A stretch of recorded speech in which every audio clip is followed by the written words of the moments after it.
The opinions expressed on this program are those of the participants and do not necessarily reflect those of Cable 14, its sponsors, or its shareholders, Cogeco Cable, Shaw Cable, and Source Cable Limited.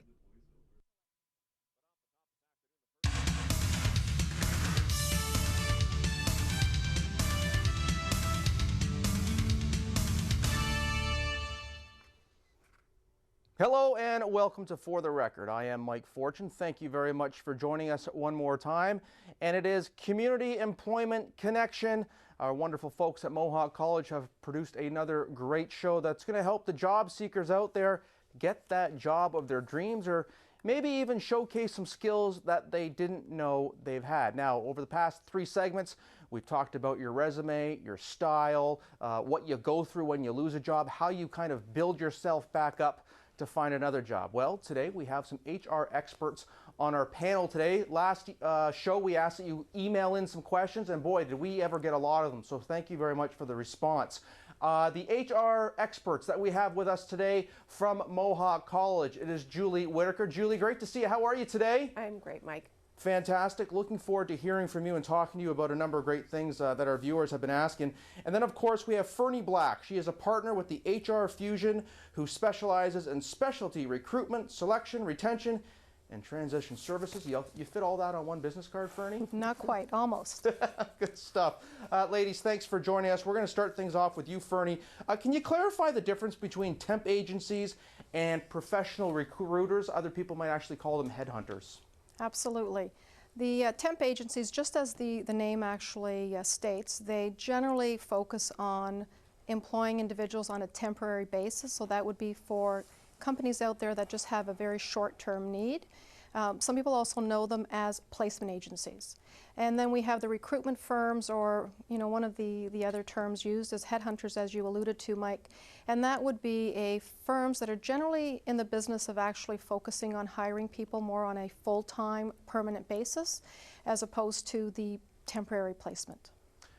What are you finding? What do you get a lot of? Are you getting a lot of the people looking for the full-time jobs, or is it temp? What would the split be, would you say, in your eyes, and what you see there at Fusion? Well, at HR Fusion specifically, to be honest with you, we do not focus on placement work at all. Okay. We may from time to time help our clients, the employer, perhaps fill a position on a temporary contract basis, but we at no point would become the employer, and that's another distinction that I should make with placement agencies versus the recruitment firms, is that the placement agency, temporary agency, they do actually become the employer on record. So when somebody is sent off to work at an employer's through an agency, they would actually be paid through the placement agency as opposed to directly by the employer. And talking briefly off camera before we get to you, Julie, Fernie, you were saying that companies come to you and utilize your services. They're basically paying you because what they have been doing in the past is not working. They can't keep employees. They're hiring the wrong employees. So you're basically, for whatever your fees are, depending on the company, you do all that background work to get that perfect employee for that fit, correct? That's absolutely correct. I mean, let's face it, most companies wouldn't be parting, if you will, with their resources, i.e. being money, if they had been able to perhaps secure the right fit for the positions. And so what they are finding is that perhaps they're not doing things right, and I'm really phrasing what I've heard them say to us is, we must be doing something wrong. Mm-hmm. We're not hiring the right people, and that's where they usually will come to folks like us, mm-hmm. Companies like ours, that we make it our business to hire people right the first time. And of course, no doubt, Julie, people and businesses are just being bombarded with resumes, the economic times that we are currently in right now. Tell us a little bit about what you guys go through in regards to any screening process when resumes do come through.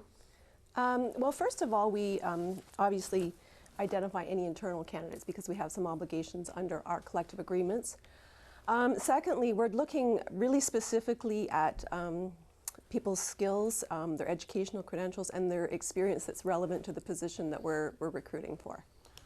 Facebook, Twitter, LinkedIn, all those things are out there nowadays. Is it making your job easier or more difficult? We actually don't have a policy on searching candidates through social networking sites.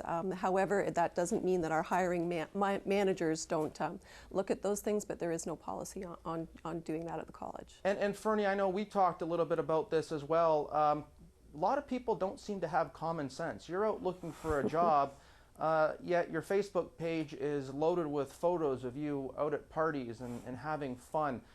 Any tips or suggestions to people out there that maybe use Facebook and or Twitter maybe a little too loosely? Absolutely, and you just used the word common sense, but again, what's common sense to one person may not be common sense to another.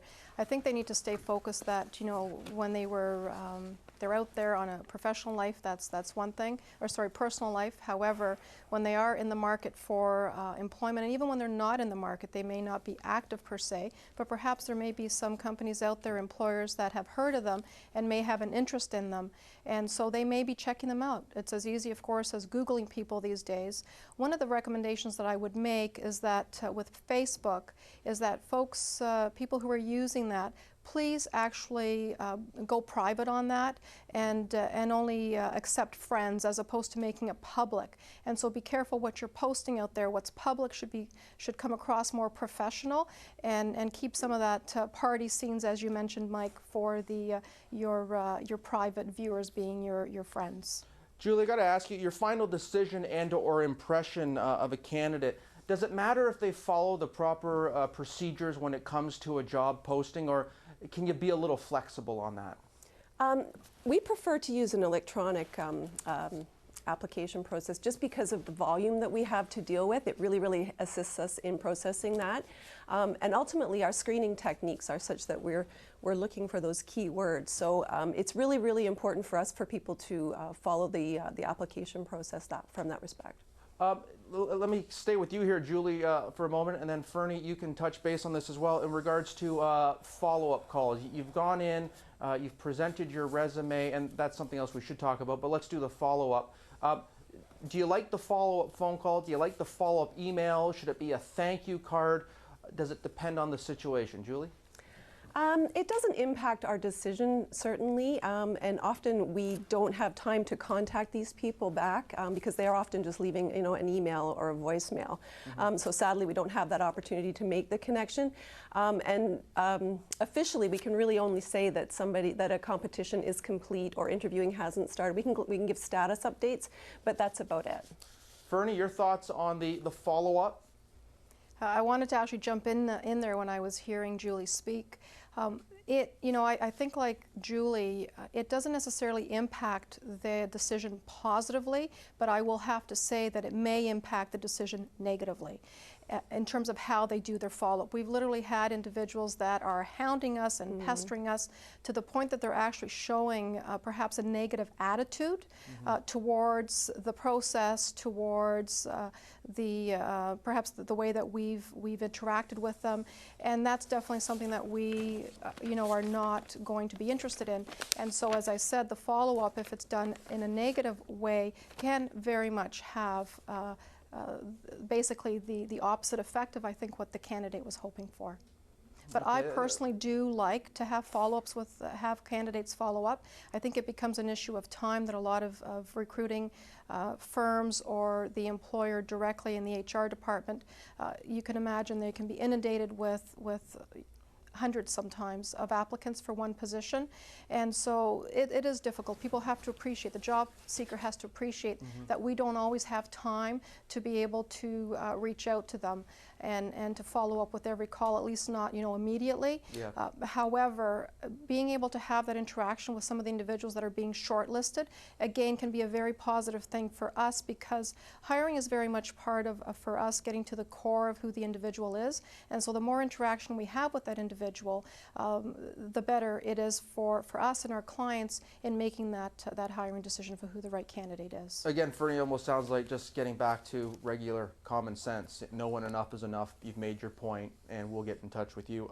Julie, if I'm an active job seeker and I'm looking at gaining entry into a larger organization, maybe even something that's a union, what is the best way that I can market myself, again, to make myself noticeable? Your resume is always your best marketing tool in a job competition. It should be comprehensive but also concise. You don't want to be too wordy and just basic. Again, common sense seems to be a bit of a theme here. So you don't want those flowery scripts in your resume. Really concise, really comprehensive, and really clearly needs to outline your educational credentials and your relevant experience that pertains to the job that you're interested in applying for. What about creative ways in presenting your resume? We've heard of people putting them in balloons and sending them off, putting it in a pizza box and having it delivered. Are those things frowned upon? I understand it depends on the job and maybe the position, but is that something that, hey, might gain some interest by a prospective employer?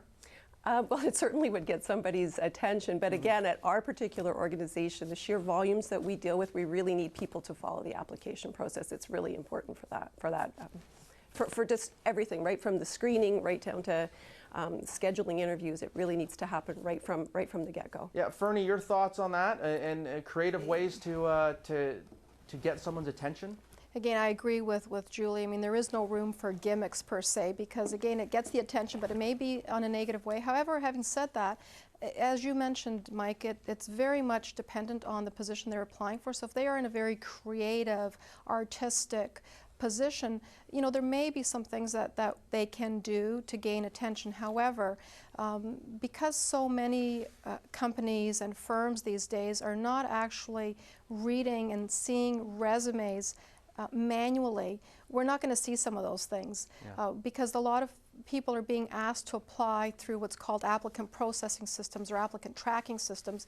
And so really all that we're seeing sometimes initially may not even be what their actual resume is. It's, again, as Julie had said, there's certain keywords, there's questionnaires that get built into these applicant processing systems. And so that's what we may be seeing initially is the answers to those questionnaires or to those questions before we actually get to the actual resume and what it looks like. And I'm going to have to cut you off there, Fernie. We're running out of time. Ladies, thank you so much for your time. Again, from Mohawk College in the Human Resources Department, Julie Whitaker and Fernie Black with Fusion. I'm Mike Fortune. For any more information, go to mohawkcollege.ca. And you've been watching the Community Employment Connection right here on For the Record. We'll see you next time, folks.